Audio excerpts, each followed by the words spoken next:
জয় মা মনসা, সকলের মঙ্গল কামনা করি। তোমরা ভালো থাকো, সুস্থ থাকো।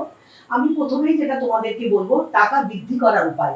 এটা সত্যি আমরা জানি যে টাকা কিভাবে আমাদের বাড়ে এবং সেই টাকার থেকে আরো আমাদের যাতে হয়, এই বৃদ্ধি করার উপায়টা কি, এটা আমাদের সকলের, তোমাদের নিশ্চয়ই জানতে ইচ্ছা করবে। তো আজকে তোমাদের কাছে সেই ব্যাপারে আমি আজকে একটা সুন্দর একটা টোটকা বলবো। প্রথমেই আমি যেটা বলবো, হয়তো আমরা দেখছি যে একটা জায়গায় তোমরা হয়তো ব্যাংকে জমা দিতে যাবে টাকা, অথবা কোথাও একটা তোমাদের টাকা পাওয়ার আছে, পাবে। তো সেই উদ্দেশ্যে তোমরা বাইরে বেরোচ্ছ। ঠিক তোমরা কি করবে, মা লক্ষ্মীর কাছে, আমরা জানি মা লক্ষ্মী ধনজনে বৃদ্ধি করে, আর্থিক দিক থেকে আমাদের উন্নতি করে। তাহলে সেই ক্ষেত্রে আমাদের কি করতে হবে, বাড়িতে কিন্তু আমরা 5টা এই ধূপকাঠি কিন্তু আমরা জ্বালিয়ে মা লক্ষ্মীর কাছে কিন্তু সেটা আমরা প্রার্থনা করব, মা আমরা যে কাজে যাচ্ছি সেটার জন্য আমাদের ভালো হয়, আমাদের আর্থিক দিক থেকে যাতে বৃদ্ধি পায়। তো এটা তোমরা দেখবে খুব ভালো টোটকা তোমাদের বললাম।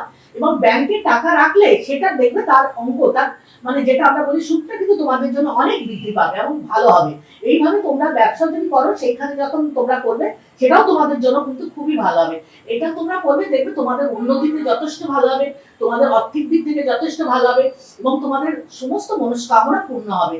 জয় মা মনসা, তোমাদের ভালো হোক, তোমাদের মঙ্গল হোক।